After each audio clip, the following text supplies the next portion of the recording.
ফেনীতে ভয়াবহ রূপ নিয়েছে বন্যা। বিদ্যুৎ বিচ্ছিন্ন হয়ে পড়েছেন প্রায় ৩ লাখ মানুষ। বিস্তারিত জানাতে ফেনীর পরশুরাম থেকে টেলিফোনে যুক্ত হচ্ছেন প্রতিনিধি দিদারুল আলম। আমরা সরাসরি যুক্ত হচ্ছি তার সঙ্গে। দিদার, যে কথাটি বারবার আসছে যে এই যাবৎকালের সবচেয়ে ভয়াবহ বন্যা পরিস্থিতির শিকার ফেনীবাসী, তো ফেনীর এখনকার কি অবস্থা জানাবেন এবং কোনো সহায়তা আসছে কিনা? মাহমুদ, আমি এর আগের সংবাদেও কিন্তু জানিয়েছিলাম যে ফেনীতে গত ৪-৫ দিনের যে টানা বৃষ্টি এবং ভারতের যে পাহাড়ি ঢল, সে পাহাড়ি ঢলে কিন্তু ফেনীর ফুলগাজী পরশুরাম সহ আমরা গতকালকে বলেছি ফুলগাজী পরশুরাম এবং ছাগলনাইয়া, কিন্তু গত রাতের পর থেকে আসলে চিত্র আস্তে আস্তে পরিবর্তন হচ্ছে। আমরা দেখছি যে ফেনীর একদম পুরো জেলাতেই কিন্তু আসলে এখন এই মুহূর্তে বন্যায় কবলিত এবং গতকাল দুপুরের পর থেকে বিদ্যুৎ বিচ্ছিন্ন এবং ফোন নেটওয়ার্কও কিন্তু পাওয়া যাচ্ছে না।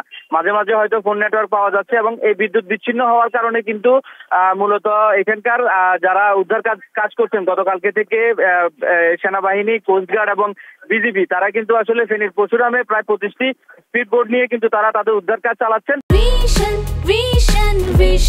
100% কপার কন্ডেন্সারে তৈরি ভিশন ফ্রিজ, তাই গুণে মানে অটুট থাকে বছরের পর বছর। সেই উদ্ধার কাজ গতকাল সন্ধ্যা পর্যন্ত হয়, কিন্তু সন্ধ্যার পরে পানির প্রবল স্রোত এবং অন্ধকার হয়ে যাওয়ার কারণে কিন্তু তারা উদ্ধার কাজ চালাতে পারেনি। কিন্তু আজকে সকাল থেকে আবার উদ্ধার কাজ শুরু হয়েছে। তবে আসলে ফুলগাজী, পরশুরাম এবং ছাগলনাইয়া যে উদ্ধার কাজ চলছে, এর বাইরে আসলে ফেনী সদর, দাগনভূঞা এবং সোনাগাজীর কিন্তু বিভিন্ন জায়গায় পানি জমে গেছে। ওখানেও কিন্তু আসলে উদ্ধার কাজ পরিচালনা করা খুবই জরুরি। তবে এই মুহূর্তে আসলে আমরা আসলে পুরোপুরি যে পরিস্থিতি সেটি বলতে পারছি না, কারণ হচ্ছে আমরা আসলে কারোর সাথে যোগাযোগ করতে পারছি না। যে আসলে প্রপার যে তথ্যগুলো পাবো সেই তথ্যগুলো কিন্তু আমরা পাচ্ছি না, যে কারণে গতকালকে সন্ধ্যা পর্যন্ত যে উদ্ধার অভিযান চলছিল সেই উদ্ধার অভিযান কিন্তু আমরা দেখেছি। এরপরে কিন্তু আসলে সেনাবাহিনী যে সকাল থেকে উদ্ধার অভিযান করছে এবং যারা বন্যায় কবলিত তাদেরকে এনে কোথায় রাখছে আমরা সেটিও আসলে এখন পর্যন্ত বলতে পারছি না, কারণ শহর থেকে আমরা যে লোকালয়ে প্রবেশ করব সেখানে প্রবেশ করার মতো কিন্তু কোনো পরিস্থিতি কিন্তু এখন পর্যন্ত নেই এবং নেটওয়ার্ক বিচ্ছিন্ন, বিদ্যুৎ বিচ্ছিন্ন, যে কারণে আসলে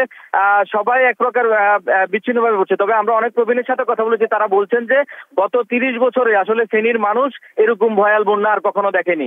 বিশেষ করে একটি কথা বলতে হয়, এখানকার সাধারণ মানুষ বলছেন যে ভারতের ত্রিপুরার যে তুমরুম জলবিদ্যুৎ প্রকল্প, সেই জলবিদ্যুৎ প্রকল্পের যে গেট খুলে দেওয়া হয়েছে, সেই গেট খুলে দেওয়ার কারণে এখানকার যে পানি প্রবেশ করছে পানিতে কিন্তু প্রবল স্রোত, সেই স্রোতের কারণে কিন্তু উদ্ধার কাজ সঠিকভাবে পরিচালনা করতে পারছেন না বলে আমাদেরকে ওখানকার যারা উদ্ধার কাজে জড়িত রয়েছেন তারা জানিয়েছেন। এর বাইরে আসলে ঢাকা, চট্টগ্রাম এবং বাংলাদেশের বিভিন্ন স্থান থেকে কিন্তু আসলে বিভিন্ন স্বেচ্ছাসেবী সংগঠন এখানে এসে উদ্ধার তৎপরতার কাজ করছেন।